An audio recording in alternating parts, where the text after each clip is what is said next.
What is the roadmap that your community is now seeing? Dalai Lama, His Holiness had more or less, I think, reconciled at some point in time that he would find some solution within the Chinese establishment to get some degree of autonomy and freedom for your cultural movings, right? But then he left the choice to the Tibetan community to take a call how to go about it. Violence, of course, is not in your DNA. It's not an option that you want to see. But what exactly is the roadmap? It appears to see for analysts like us that it's a matter of when rather than if China has to collapse. Soviet Union has collapsed and China has to collapse at some point in time because it is a lot of artificial, mechanisms in that. So, what is your roadmap, sir?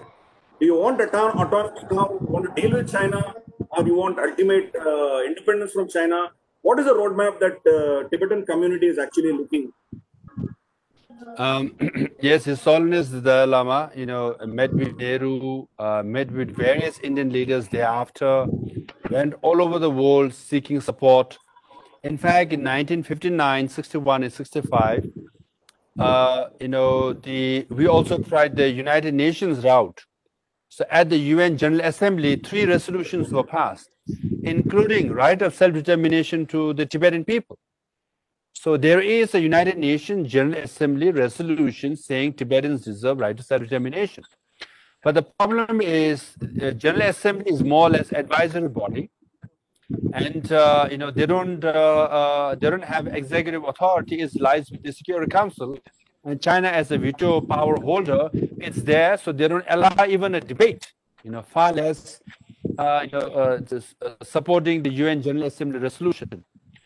So this is another factor. US colonists travel all over the world, and all the countries in the world say the same thing. China is a reality. One China is a reality, and we cannot do anything, even say anything that is against the sovereignty and territorial integrity of China. Yeah. And then Chinese government also said sovereignty and territorial integrity cannot be compromised. Otherwise, we can talk, right? So that's what Deng Xiaoping said. Based on all these things and based on experience of real politik all over the world, including India, and His Holiness said, okay, then let's have a win-win solution. It's called middle path, middle way. And so let China put their condition, territorial integrity and sovereignty cannot be challenged. One China cannot be challenged. What we say is repression of the Tibetan people should end. The Tibetans are suffering now. Tibetans are in a very dire situation now. They have no freedom whatsoever, right, as I mentioned. So let's alleviate the sufferings of the Tibetan people. Let's make the situation better than now. So to find the middle way, a middle ground, they said, give Tibetan people genuine autonomy, then we will accept. So this is where we are at the moment. So this is based on part Buddhist notion, Hindu's notion of finding a common ground, a peaceful ground based on Ahimsa, and also based on real politik. So this is where we are. So that has been our policy, and and also this as a middle way, as a strategy, is quite brilliant. For example, a president of Taiwan cannot come to India because China says Taiwan is advocating independence. And then president of Taiwan cannot go to Brussels, cannot go to Washington, D.C., even though America and Taiwan have 3 communiques. They have signed a lot of documents, right? But president of Taiwan cannot go even to Washington, D.C. But I can travel to Washington, D.C., Brussels, and His Holiness obviously has traveled all over the world because we follow nonviolence and middle way.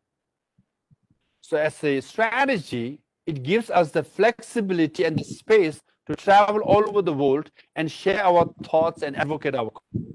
Otherwise, if we become even like Taiwan, where we to an island and a couple of dozen or 2 dozen countries which recognize it, very small island countries, then our movement and our issue will be restricted.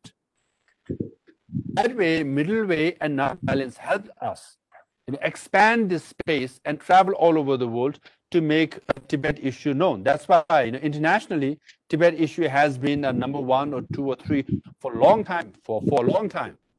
primarily because middle way and non-violence.